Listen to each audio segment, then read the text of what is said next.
Assalamualaikum warahmatullahi wabarakatuh. Alhamdulillah wassalatu wassalamu ala Rasulillah sayyidina wa maulana Muhammad ibn Abdullah wa ala alihi wa sahbihi man tabi'ahu hudah la haula wa la quwwata illa billah amma ba'du. Sahabat-sahabat guru ngaji, selamat datang di channel ini. Mudah-mudahan kita semua senantiasa dalam keadaan sehat walafiat dan diberikan karunia keberkahan rezeki, umur serta kesempatan oleh Allah Subhanahu wa taala. Amin ya rabbal alamin. Di video kali ini saya ingin membahas tentang Habib Idrus bin Salim Al-Jufri, salah seorang tokoh di Palu, Sulawesi Tengah yang belakangan menjadi viral ya setelah Gus Fuad dalam sebuah podcastnya menyentil nama Habib ini dan ada embel-embel atau kata-kata yang di situ agak mengejutkan yaitu ya. Saya nggak ingin katakan di video ini dan itu membuat orang marah ya, khususnya publik Abnaul Khairat, dan hari ini Gus Fuad itu dipersoalkan secara hukum.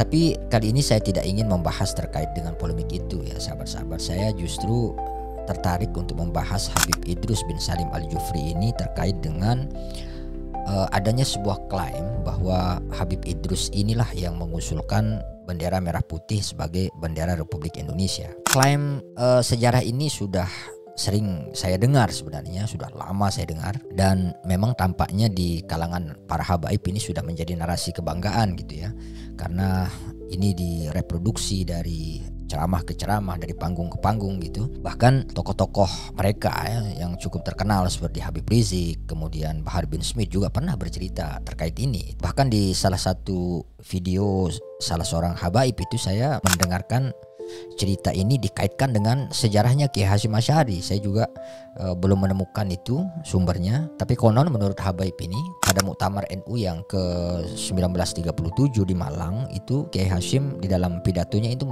menceritakan terkait ini gitu, bahwa Habib Idrus bin Salim Al-Jufri ini konon bertemu dengan Rasulullah SAW di dalam mimpinya begitu, dan kemudian dikasih isyarat dengan dua warna, itu merah dan putih, dan kemudian itu yang membuat dia mengusulkan warna bendera bangsa Indonesia itu merah dan putih. Wallah alam kebenarannya cerita terkait dengan Kiai Hasyim ini. Yang jelas kita sebagai anak bangsa tentu saja berbagai macam klaim sejarah seperti ini butuh kita pertanyakan, butuh kita telusuri kebenarannya, karena ini terkait dengan sejarah bangsa kita. Merah putih itu bukan sekedar warna ya, tetapi ini adalah simbol kebangsaan kita, lambang dan harga diri bangsa kita. Ini adalah rekam jejak perjuangan para pahlawan. Jadi nggak bisa kita biarkan gitu. Narasi ini harus kita kaji, benar apa tidak gitu. Karena itu beberapa waktu yang lalu saya coba untuk menelusuri ya, sebenarnya sumbernya dari mana sih ini gitu.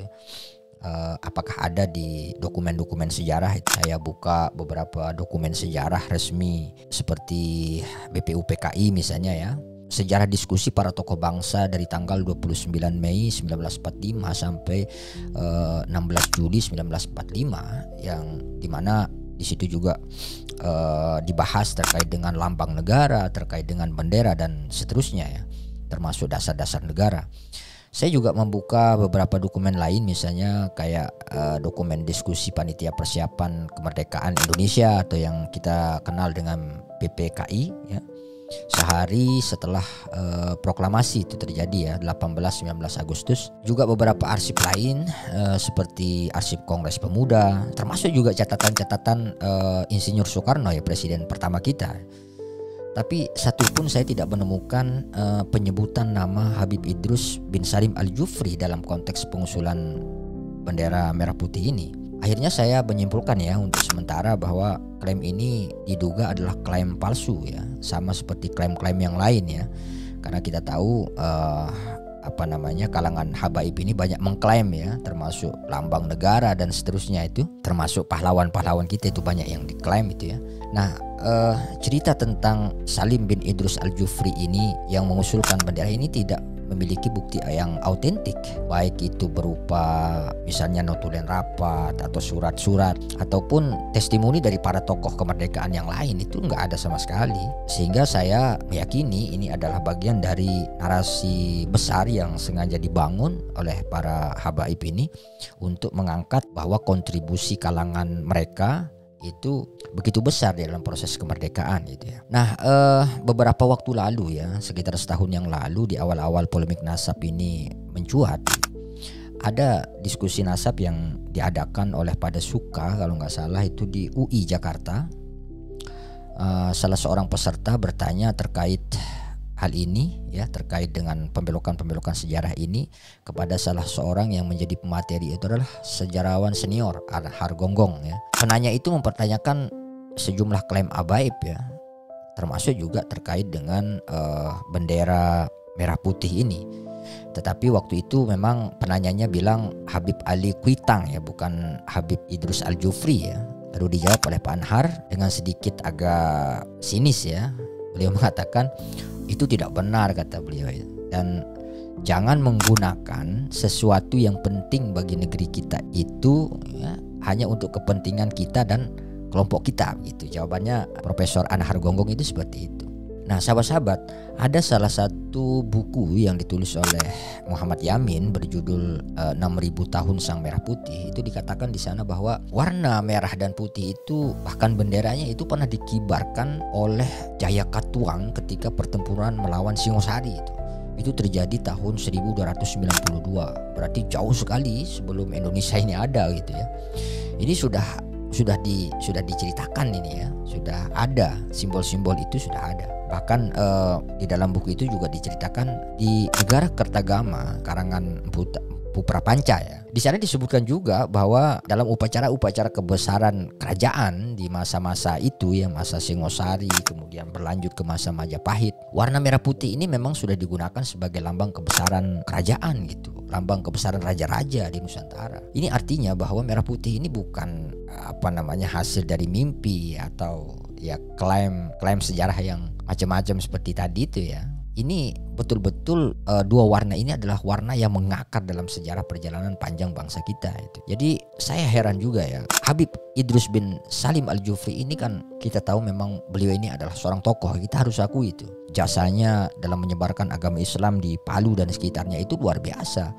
Beliau juga mendirikan lembaga pendidikan Al-Khairat itu yang sampai hampir di semua wilayah di Palu itu sudah ada semua. Saya kira itu saja sudah cukup sebenarnya sebagai warisan yang sangat luar biasa buat beliau gitu ya. Dan saya kira para habaib yang ada sekarang itu ya tidak perlu gitu ya membuat cerita-cerita palsu bahwa beliau ini mengusulkan ini dan lain sebagainya itu ya, untuk mentahbiskan atau menguatkan argumentasi mereka bahwa keterlibatan beliau dalam proses kemerdekaan. Saya kira tidak perlu itu membuat cerita-cerita palsu seperti itu gitu. Karena kalau itu dilakukan oleh para habaib bukan justru memuliakan beliau, justru menurut saya malah merendahkan perjuangan beliau, karena dibuatkan cerita-cerita yang gak benar ya, tidak jelas data dan sejarahnya gitu ya. Mencintai seorang tokoh ya dengan membanggakan jasa-jasa perjuangan beliau itu sesuatu yang sah-sah saja, boleh, bahkan harus gitu ya, membanggakan keturunan kita atas kebaikan-kebaikan yang sudah dilakukan, itu memang sesuatu yang penting gitu ya. Tapi jangan sampai membuat sejarah palsu, sampai menceritakan cerita-cerita halu, itu nggak benar, itu justru menistakan itu leluhur kita kalau demikian gitu ya.